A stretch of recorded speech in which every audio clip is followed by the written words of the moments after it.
అండి ఏంటి మీతో కొంచెం మాట్లాడాలండి. నాతో ఏం మాట్లాడాలి? అది అంకుల్ లేరు కదా. అయితే మరి అదే మీరంటే నాకు చాలా ఇష్టం అంటే మిమ్మల్ని. చెప్పు తీసుకొని కొడతా. నాకు ఆల్రెడీ పెళ్ళైంది. నీ కళ్ళు ఏమైనా? అంటే అదే మీకు పెళ్ళైంది, మీ ఆయన చనిపోయారు కదా అంటే. చనిపోతే అంటే మీ ఆయన చనిపోయారు, మీరు అంటే ఒక పెళ్ళైన ఆడది వాళ్ళ హస్బెండ్ చనిపోయిన తర్వాత ఒంటరితనాన్ని ఎలా ఫేస్ చేస్తుంది నేను కొంచెం ఊహించగలను. మీకు ఇష్టం ఉంటే చెప్పండి అంటే నేను పెళ్లి చేసుకుంటాను. అరే నాకు ఆల్రెడీ 2 పిల్లలు ఉన్నారు. వాళ్ళ కోసం బొమ్మలు కూడా తీసుకెళ్తున్నా. పిల్లలకి తండ్రిగాను నేనే ఉంటాను అంటే. మీరంటే నాకు నిజంగా చాలా ఇష్టం అంటే. అసలు మీకు తెలుసో లేదో కానీ మీరు కొత్తగా వచ్చినప్పటి నుంచి ఈ రోజు వరకు ప్రతి క్షణం మిమ్మల్ని చూస్తూనే ఉన్నా. మీరు బట్టలు ఉతికి పైన టెర్రస్ మీద ఆరేసే వచ్చినప్పుడు, అప్పుడు ప్రతిరోజు మీరు పిల్లల్ని డ్రాప్ చేసేటప్పుడు, వచ్చేటప్పుడు, వెళ్ళేటప్పుడు. నన్ను మాట్లాడనిస్తావా? ఆల్రెడీ నాకు పెళ్ళి 2 పిల్లలు ఉండి నీకు అమ్మాయిలు ఎవరు దొరకలేదా? నేనే కనిపించానా? నాకు 16 ఏళ్ల వయసు. ఏమైందిరా? బానే ఉన్నావుగా? అమ్మాయిని చూసి పెళ్లి చేసుకోవడానికి ఇలా మాట్లాడొద్దు. అది కాదు, నాకు 16 ఏళ్ల వయసు ఉన్నప్పుడు మీరు ఇక్కడ వచ్చారు. నాకు స్టార్టింగ్ అప్పుడే అంటే ఎవరి మీద నాకు లవ్ అనే ఫీలింగ్ కలగలేదు అంటే. ఫస్ట్ టైం మీరు కొత్తగా వచ్చినప్పుడు ఆ వయసులో మిమ్మల్ని చూసి మీ మీద నాకు ప్రేమ కలిగింది. అప్పటి నుంచి మిమ్మల్ని నేను 1 సైడ్ లవ్ చేస్తున్నా అంటే. రే నీకు అసలు ఏమైనా అర్థమవుతుందా? నువ్వేం మాట్లాడుతున్నావు? నీకు తెలిసే చేస్తున్నావా ఇదంతా? నీకు అర్థమవుతుందా? అంటే నిజంగా మీరంటే నాకు చాలా ఇష్టం అంటే. అంకుల్ లేరు కదా అంటే, అందుకే మిమ్మల్ని నేను పెళ్లి చేసుకుంటా అంటే. మీ పిల్లలకి తండ్రిగా నేను ఉంటా అంటే. మీ ఒంటరితనాన్ని నేను ఊహించగలను. అందుకే మీరు నేను ఇద్దరు పెళ్లి చేసుకొని హ్యాపీగా ఉన్నా. నాకు అదంతా ఇష్టం లేదు. ప్లీజ్ అబ్బా వద్దు, వెళ్ళిపో. నాకు ఇష్టం లేదు. అది కాదు, మీరు వెళ్ళిపోకండి, కొంచెం నాగండి అంటే. నా బాధను అర్థం చేసుకోండి కొంచెం. నా లైఫ్ లో ఎవరు వద్దు. నా పిల్లలు నేను చాలు. ఆయన లేరు కదండి, నేను ఇలా చేసుకుంటా.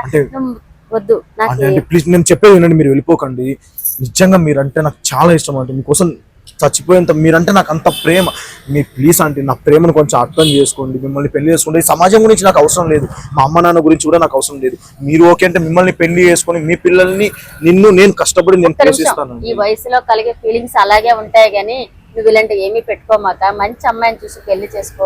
నాకన్నా మంచి అమ్మాయి నీ లైఫ్ లో లేదంటే నాకు మీరే కావాలి. నేను మిమ్మల్ని లవ్ చేశాను. నా ఊహ తెలిసినప్పటి నుంచి నాకు లవ్ చేయాలనే మెచ్యూరిటీ నా మైండ్ లో కలిగినప్పటి నుంచి మిమ్మల్ని లవ్ చేస్తున్నాను. నేను మీ లైఫ్ మీలో నుంచే వచ్చిన దాన్ని నాకు తెలుసు. ఆ మైండ్ మెచ్యూరిటీ ఏంటో అలా ఆలోచిస్తుంది, కానీ అలా ఆలోచించొద్దు. లేదంటే మీకు ఎలాగో మీ ఆయన లేడు కదా, మీరు సోలోగానే కదా ఉంటున్నారు అంటే. అందుకే నేను మిమ్మల్ని పెళ్లి చేసుకుని మీకు లైఫ్ ఇద్దాం అనుకుంటున్నా అంటే. మీరు కాదనకండి ప్లీజ్ అంటే. మీ పిల్లలకి తండ్రి లేడు కదా అంటే, చిన్న పిల్లలే కదా. నేను పెళ్లి చేసుకుని వాళ్ళకి తండ్రిగా ఉంటానంటే. ఒక్క నిమిషం. ఇప్పుడు నీ జనరేషన్ లో నీకు ఇప్పుడు ఏం చెప్పినా నీకు అర్థం కాదురా. నువ్వు అలాగే మాట్లాడతావు.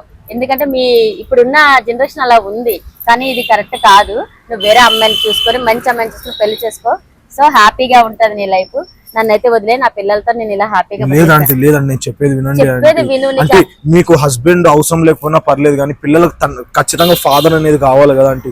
అందుకే మీరు ఓకే అనుకోవట్లేదు రా. వాళ్ళకి ఫాదర్ కావాలంటే. వాళ్ళు చిన్న పిల్లలు, వాళ్ళకి ఏం తెలియదు. కొంచెం పెద్దయ్యాక వాళ్ళకు నాన్న కావాలిగా అంటే. అందుకే మిమ్మల్ని పెళ్లి చేసుకుంటా అంటే. ప్లీజ్ కాదనకండి ప్లీజ్ అంటే. హలో, నీకు ఏం మాట్లాడుతున్నా నీకు అర్థమవుతుందా? నేను ఇంత చెప్పినా కూడా అంటే ప్లీజ్ అంటే అర్థం కాలేదా? ప్లీజ్ అంటే అర్థం ప్లీజ్ మీ కాలు పట్టుకోండి. నీకేమైనా పిచ్చా? వద్దు, ఒక్క నిమిషం నా మాట విను. నేను రేపు వచ్చి నీకు మంచిగా చెప్తాను. లేదంటే నేను అసలు చెప్పాలా లేదా అని చాలా భయంగా. నాకు అసలు ఆకలి ఇట్లా నిద్ర పట్టడంలో ఎప్పుడు చూసినా మీ గురించి ఆలోచన. కిటికీల నుంచి ఎప్పుడు మిమ్మల్ని చూడడం, పైన వెళ్ళడం, మీరు డ్రెస్ ఆరేసుకు వచ్చినప్పుడు మిమ్మల్ని చూడడం, మీ పిల్లల్ని మీరు తీసుకొచ్చేటప్పుడు స్కూల్ వరకు ఫాలో అవ్వడం మీరు చూస్తున్నారు కాబట్టి నాకు నిజంగా చాలా ఇష్టం. కోపం రాని ఇప్పుడు వరకు మంచిగా చెప్తున్నా, కోపం రాని అంటే నేను ఒకటి చెప్తా. ప్రేమకి ఏజ్ తో సంబంధం లేదు అంటే. మీరు ఎవరి గురించి ఆలోచించకండి. ఇది మీ లైఫ్ అంటే. ఇది మన లైఫ్, మనకు నచ్చినట్టు ఉందాం అంటే. ఎవరో ఏదో అంటున్నారని వాళ్ళని మీరు పట్టించుకోకుండా అంటే.